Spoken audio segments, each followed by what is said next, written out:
Rome was abandoned for 700 years, from 410 AD to 1084 AD. The last emperor dies in 476. Population drops from 1 million to 20,000. Colosseum becomes a cow pasture. Everything is buried, as you see here. Everything buried. Aqueducts broken. Weeds in the forum. No kings, no senate, no legions, all just gone and erased. No invasion records for 5 centuries. No battle maps, no taxes, nothing, just gone. Nomads ride in 1084, find a ghost town, completely abandoned and buried. 700 years, the seat of the greatest empire in history was abandoned and somehow just buried in mud.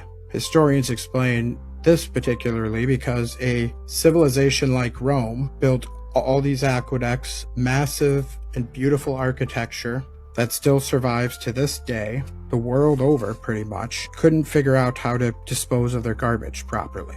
And they just threw it in their streets, and the cultural layers, as it were, stacked up. Does anybody really believe that they couldn't invent a garbage dump or some proper way to dispose of their refuge? Since the start of the little season, they gave us atheism.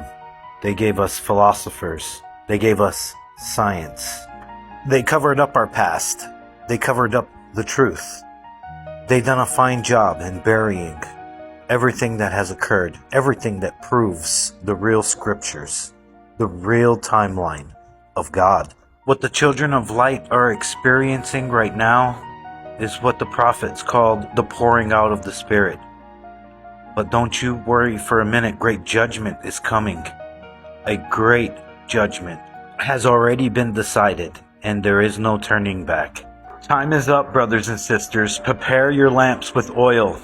Prepare for the Master who's coming to take back everything that belongs to him and burn away everything that doesn't. Welcome to the threshing floor, the separation of the goats and the sheep, the ultimate and final judgment.